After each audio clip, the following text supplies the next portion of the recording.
Channel's Week in Review. A prominent Jewish lawmaker convicted on corruption charges, making Hanukkah delicious, and more of the Jewish news that's changing your world right now on this episode of the Week in Review. Hello, and welcome to the Jewish Channel's Week in Review. I'm Stephen I. Weiss. The man who was the most prominent Orthodox Jewish politician in the country has been found guilty of 7 corruption charges and faces a maximum sentence of 120 years in prison. Sheldon Silver was Speaker of the New York State Assembly for more than 2 decades and represented the historic Jewish community of the Lower East Side. In the Albany manner of doing politics, he was for more than 20 years one of the so-called 3 men in a room, making all the big decisions alongside the governor and the leader of the other legislative chamber in New York. Silver stepped down from his speaker position, but not his assembly seat in January after being arrested on charges of honest services fraud, extortion, and money laundering.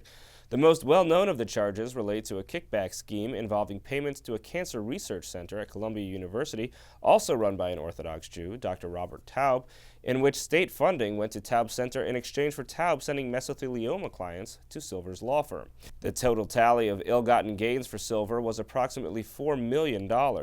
Silver's prominence as an Orthodox Jew permeated the state capitol throughout his tenure. His choice not to work on the Sabbath and holidays affected routine matters on a frequent basis.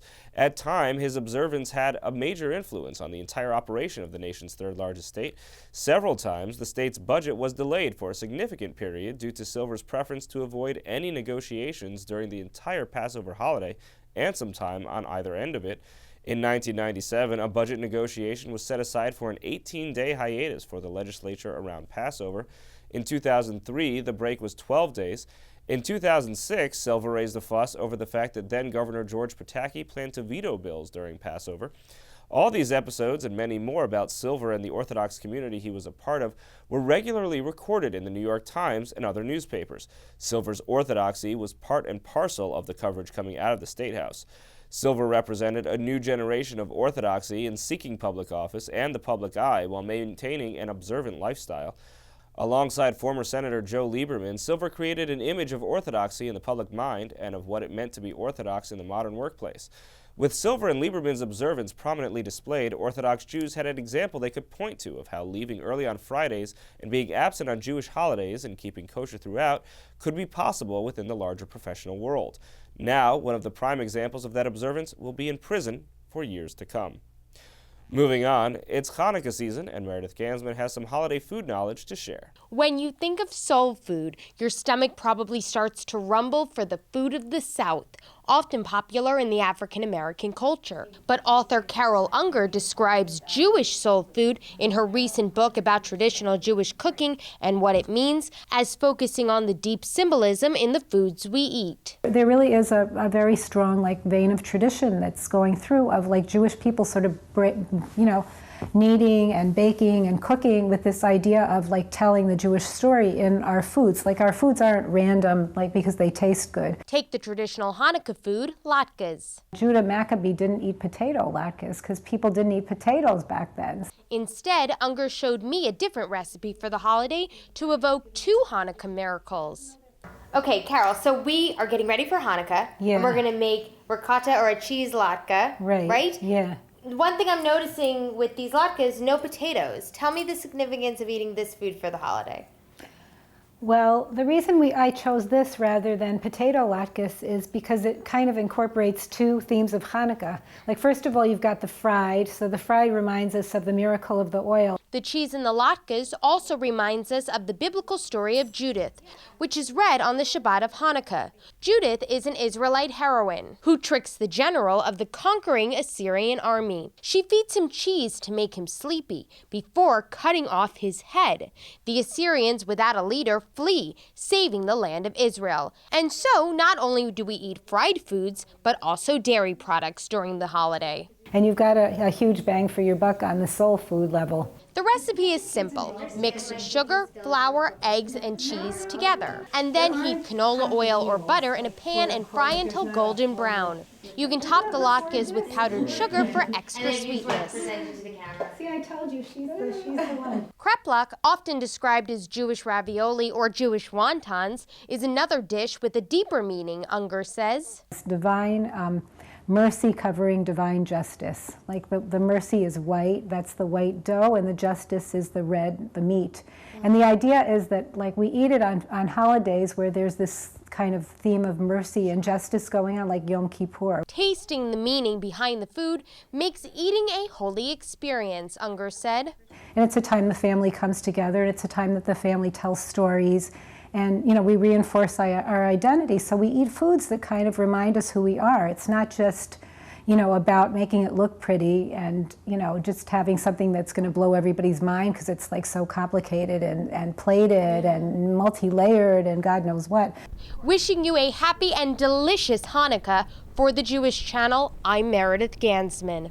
Thank you, Meredith. Finally, this week on Up Close, love stories make up a large part of American culture, though beyond the biblical book of Song of Songs, or Shir Shirim, it doesn't seem to be the biggest part of Jewish culture. And yet, this year, the love story of two Jewish women was the one that ended discrimination against same-sex marriages within the U.S. federal government in what instantly became one of the most famous Supreme Court decisions.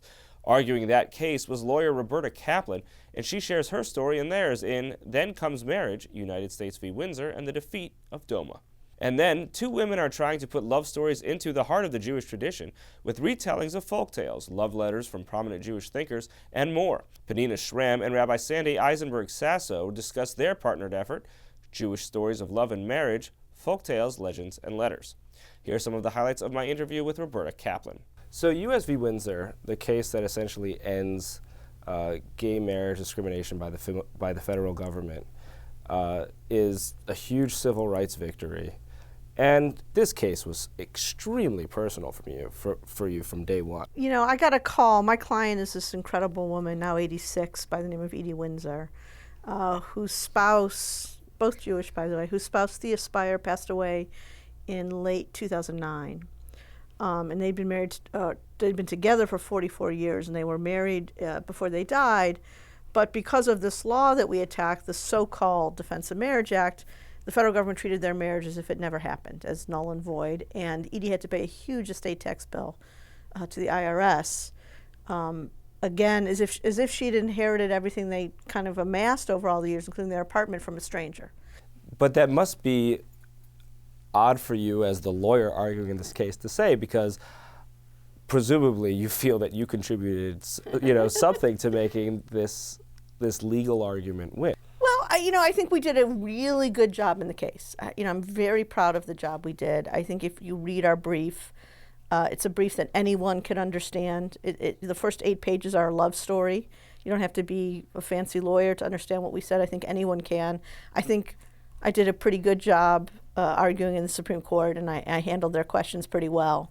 But I do think, and I'm someone who came out and lives my life as openly gay, but I do believe that we all did this together. I mean, it was every single gay person who had the courage to do that.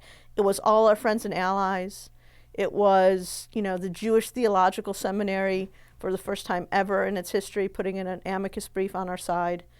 That's what changed the world. And I wonder for you, personally, in taking on this case, given how much was personally at stake for you in your relationship with the deceased, who was, at the heart of the case, in being in a lesbian marriage with you already had a child at the time when you took on this case, and so there's all kinds of ways in which DOMA would be affecting your life. Was there a part where you were almost scared to take it on and say, oh boy, this has huge consequences for me? I don't know.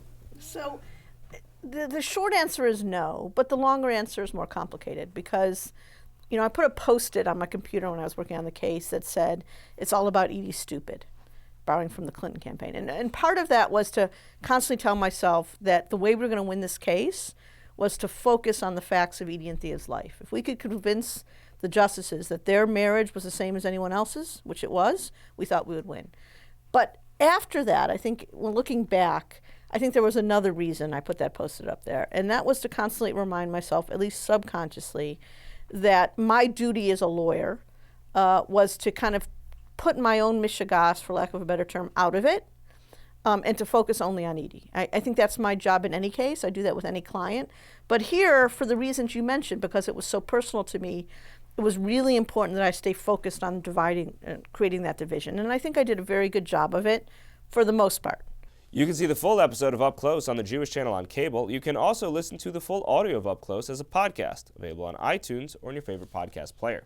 That's all for this week. From all of us here at the Jewish Channel, be well. The Jewish Channel is available on cable. Time Warner Cable Channel 1640, Iroquois Channel 505, RCN Channel 268, Cox Cable Channel 1, Bright House Channel 330, Verizon Fios Channel 900, and on Comcast on the on-demand menu. For more information, visit tjctv.com.